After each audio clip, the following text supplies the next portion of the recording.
స్వామి శరణం, స్వామి అయి శరణమయ్యప్ప. మళ్ళీ అయితే కొత్త వీడియోతో అయితే వచ్చామండి. శబరిమల యాత్ర.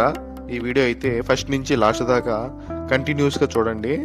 చాలా అంటే చాలా అద్భుతంగా వచ్చింది వీడియో. రైల్వే కోడూరు నుంచి, చిట్వేల్ నుంచి రైల్వే కోడూరు నుంచి కొట్టాయంలో దిగి, కొట్టాయంలో వ్యాన్ అయితే తీసుకున్నాము మేమందరం కలిసి. అక్కడి నుంచి ఎరిమేలికి అయితే వెళ్ళాలండి. ఫస్ట్ ఎరిమేల్లో వాపర్ స్వామి అనే స్వామి ఉంటారు. వాపర్ స్వామిని దర్శనం చేసుకొని, అమ్మవారిని దర్శనం చేసుకొని, తర్వాత పంబకి వెళ్ళి పంబలో స్నానం చేసిన తర్వాత సన్నిధానానికి అయితే దర్శనానికి అయితే వెళ్ళాలి. ఫస్ట్ నుంచి క్లియర్గా చూపిస్తాను. ఇప్పుడు వచ్చేసి ఎరిమేల్ వీడియో అయితే మీకు చూపించబోతున్నాను. చూడండి, కేరళలో రోడ్లు. వీడియోని అయితే ఫస్ట్ నుంచి లాస్ట్ దాకా ఖచ్చితంగా చూడండి. చూసి లైక్ ఖచ్చితంగా చేయండి. మీరు లైక్ చేస్తారని భావిస్తూ మీ చంద్ర విష్ణు వ్లాగ్స్ నుంచి చంద్రాన్ని మాట్లాడుతున్నా. ఖచ్చితంగా ఈ వీడియో మీకు నచ్చుతుంది అనుకుంటూ చూడండి, కంటిన్యూస్గా చూడండి. చాలా అద్భుతంగా వచ్చింది. కేరళ రోడ్లు అయితే చాలా అంటే చాలా అద్భుతంగా ఉన్నాయి. అక్కడ లొకేషన్ కూడా చాలా అద్భుతంగా ఉంది. ఎరిమేలికి వెళ్ళాక కన్నిస్వాములు అయితే ఉండే వాళ్ళందరూ ఖచ్చితంగా బ్యాండ్ మేళంతో అమ్మవారి దగ్గరికి అయితే వెళ్ళాలి.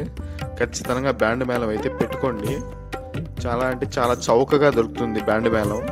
వాళ్ళు అడగడం ఏమో 1000-2000 అడుగుతారు, కానీ మీరు 300కి అడగండి, ఖచ్చితంగా వస్తారు. వాళ్ళు 300కైనా వచ్చేస్తారు.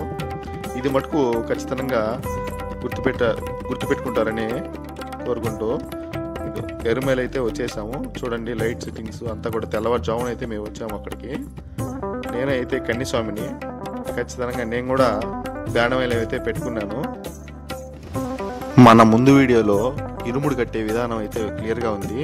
తర్వాత ఎరిమేలు వీడియో, నెక్స్ట్ పంబ నుంచి సన్నిధానం వీడియో. ఖచ్చితంగా 3 వీడియోలు చూస్తేనే మీకు క్లియర్గా అర్థమవుతుంది.